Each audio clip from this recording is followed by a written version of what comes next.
में कर्मा एकादशी तिथि को केवल उपवास मात्र से स्त्रियां सब पापों से मुक्त हो जाया करती है। अपने कर्म तथा भ्राता के धर्म प्राप्ति के लिए धूर्त देव का स्थापन कर 16 प्रकार से पूजन करे। विश्वामित्र जी बोले 16 प्रकार की पूजा करें। विश्वामित्र जी बोले इस वर्ष का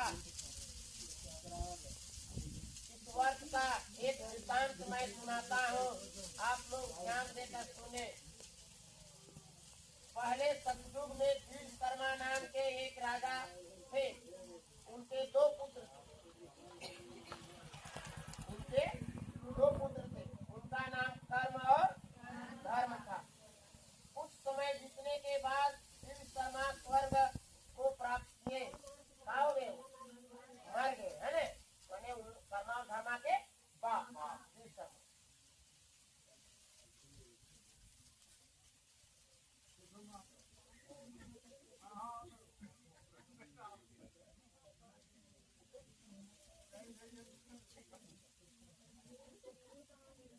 उसका समय बीतने के बाद कर्मा स्वर्ग को प्राप्त किए और कर्म धर्म दोनों भाई घर का कार्य देखने लगे। धर्म की स्त्री सुंदर स्वभाव वाली तथा पतिव्रता, धर्म का भली भांति पालन करने वाली थी। इनके पत्नी धर्म की पत्नी और कर्म की पत्नी कर्कशा तथा नित्य प्रति झगड़ा करने वाली थी। कर्म की पत्नी रोज झगड़ा करती थी, बहाना निकाल, है रोज झगड़ा करती थी। धर्म की स्त्री प्रत्येक वर्ष कर्मा एकादशी वर्ष को करती थी और धूर्त देव का पूजन करने के बाद ऋतु फल उस रोज खाती थी। अभी जो फल आता है, दूसरे दिन प्रातः काल नित्य कर्म से निवृत्त होकर दही और भात कर्मी के साथ प्राण करती थी।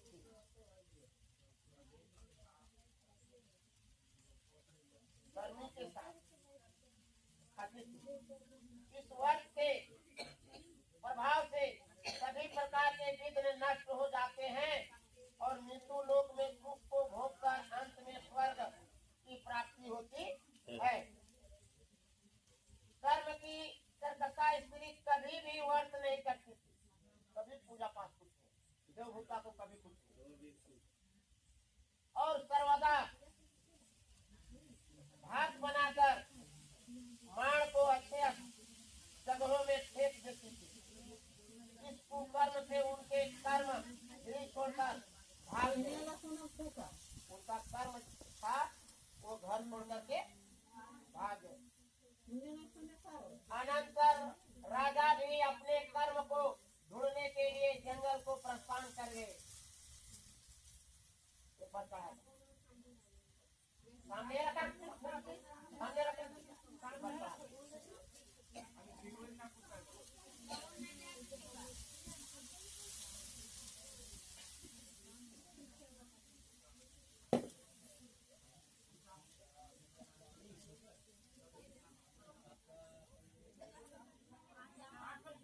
ध्यान से सुनवा।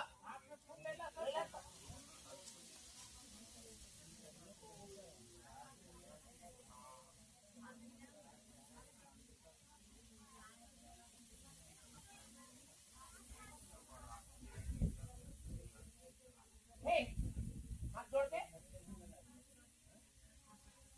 रास्ते में राजा अपने एक मित्र के यहाँ कुछ समय के लिए ठहर गए। कौन? धर्म की कर्म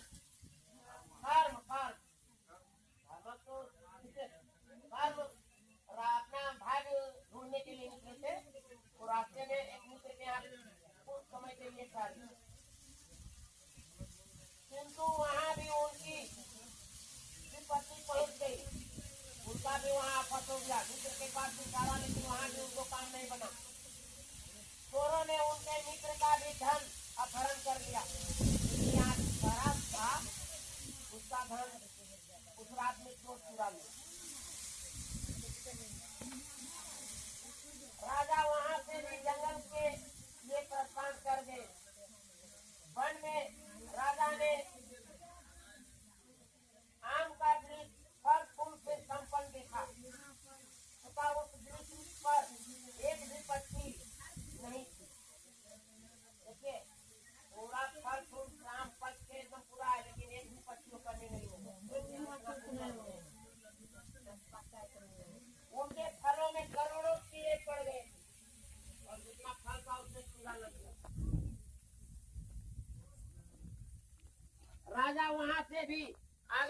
प्रस्थान किए।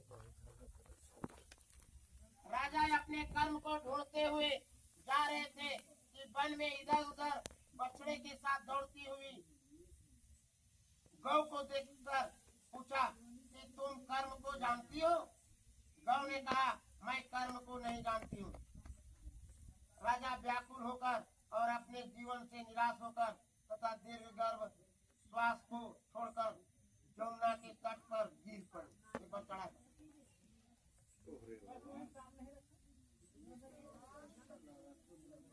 तीन बार तो फिर नहीं, 5 बार।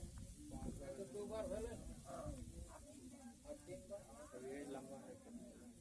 देखिए, कर्म था यमुना नदी के किनारे जाकर के गिर गया।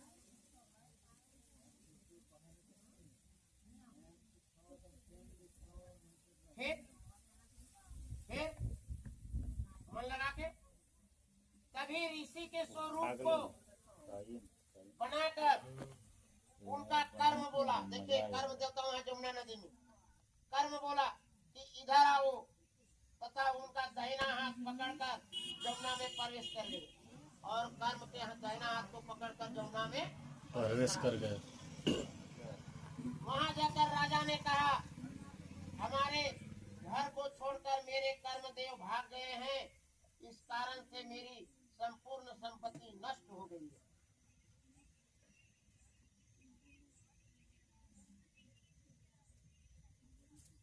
यह सुनकर कर्मदेव राजा से बोले कि तुम घर जाकर भक्ति के साथ कर्मा एकादशी का व्रत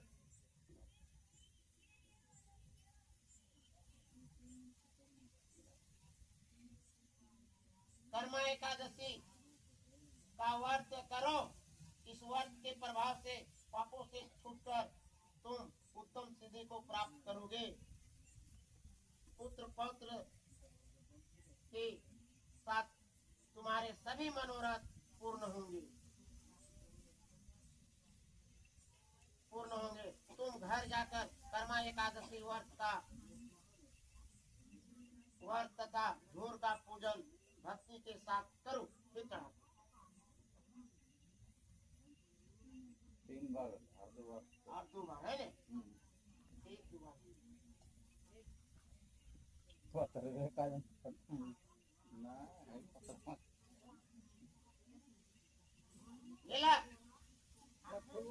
सब पापों से मुक्त होकर मरने के पश्चात तुम परम पद को प्राप्त करोगे। जो इस वृत्तांत को श्रवण करेगा तथा भाद्रपद मास में धूर देव का पूजन करेगा, वह इस मृत्यु लोक में सब पापों से मुक्त होकर अंत में परम गति को प्राप्त करेगा। राजा ने ऋषि से पूछा, देखिए वो जो साधु वहाँ यमुना नदी में अवतार लिए थे, पूछा, हे प्रभु, मैंने वन में जो गाय और वृक्ष देखा, वह वृक्ष कौन था और वह गाय कौन थी जो बछड़ा को दूध नहीं पीने दे रहे? हाँ, गैया नहीं दे रहे। ऋषि बोले, हे राजन, वह वृक्ष दूसरे जन्म का विद्वान पंडित था। वह जो पेड़ था जिसमें फल था पूरा, लेकिन कीड़ा पूरा लगा हुआ था, वह दूसरे जन्म का विद्वान था, किंतु शास्त्र में निपुण होकर भी विद्यार्थियों को विद्या दान नहीं करता था। माने पंडित तो था लेकिन किसी दूसरे को सिखाता नहीं था जी। इसी कारण से वह वृक्ष हुआ। जो गौ और बछड़ा तूने देखा, वह पृथ्वी है। उसने पहले किसानों के बीज को चुराया था। मतलब अगर किसान खेत में अगर बीज छीटा तो जन्मेषण नहीं हुआ, उसी कारण से उसका बछड़ा माँ का दूध नहीं पी रहा। उसने किसानों के बीज को चुराया था, इसी कारण से उसका बछड़ा उसका दूध नहीं पीता था। यह कहकर कर्मदेव अंतर्धान हो गए। क्या हो गए? साधु लुप्त हो गए यमुना नदी। राजा ने भी घर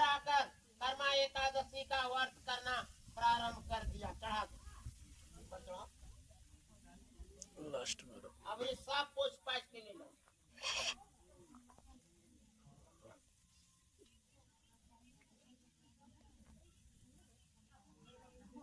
दांत दर्द दे रहा लो ना मां।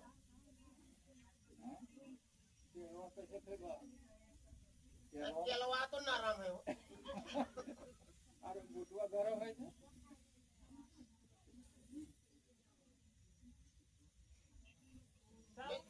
ले ला। कर्म मृत्यु लोक में सुख भोग कर अंत में परम गति को प्राप्त किए, इसलिए आप लोग भी कर्म शर्मा के समान झूर का पूजन करें और कर्म शर्मा के वृत्तांत का श्रवण करें। श्रवण माने श्रवण मतलब सुने।